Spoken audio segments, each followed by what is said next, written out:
कसं आहे, एखाद्या व्यक्ती बोलत असताना त्यांची जी पातळी आहे त्याच पातळीनुसार एखादं वक्तव्य होत असतं। त्याच्यामुळे त्यांनी कितीही खालच्या पातळीवर गेले तरी आम्ही काय आमची पातळी सोडणार नाहीत। आम्ही ते वारंवार काही जण म्हणत होते आम्ही सुसंस्कृत आहोत, तर त्यांचा सुसंस्कृतपणा त्यांच्या वाणीतनं आपल्याला ऐकायला मिळते आणि राज्याला पाहायला मिळते।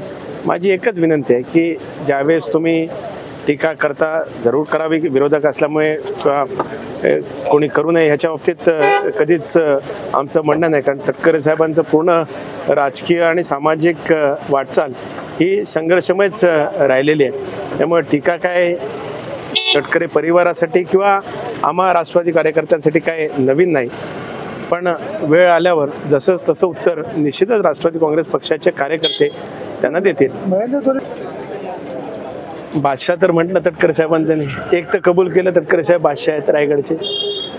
आम्ही छत्रपती शिवाजीराव महाराजांचे मावळे आहोत, त्याच्यामुळे बाकी इतर पदव्या असण्यापेक्षा जे मनातली रायगडच्या जनतेची मनात जी पदवी तटकरे साहेबांविषयी आहे तीच महत्त्वाची आहे असं आम्ही मानतो। दुसरं म्हणजे स्वतःचं अपयश लपवण्याकरता काही मंडळी दुसऱ्यांवर बोट दाखवतात।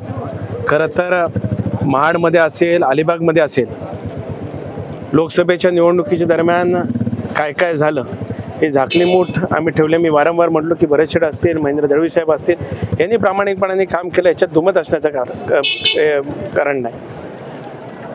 आम्ही सुद्धा व्यक्तिशः मी असेल, आदित्यताई असेल, तटकरे साहेब असेल, यांनी सुद्धा प्रामाणिकपणाने काम महाड मतदारसंघामध्ये असेल, अलिबाग मतदारसंघामध्ये असेल, पलीकडे शिवसेनेपुरतं मी म्हणतोय, कारण भारतीय जनता पक्षाचे मंडळींनी रवी शेठ असतील यांनी प्रामाणिकपणाने आम्ही त्यांचं काम केलं हे बोलतातच। त्यामुळे 3मध्ये 3 असं नाही, तर ते भारतीय जनता पक्षाची मंडळी हे कुठेच काही राष्ट्रवादी काँग्रेस पक्षाने काम केलं असं म्हणत नाही, कारण प्रामाणिकपणाने आम्ही त्यांचं काम केलं।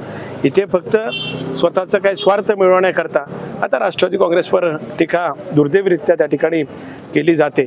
त्यांना सुद्धा माहिती आहे, त्यांचं म्हणणं असं बल्लाळेश्वरच्या देवळात यावं, तर माझी सुद्धा तयारी आहे।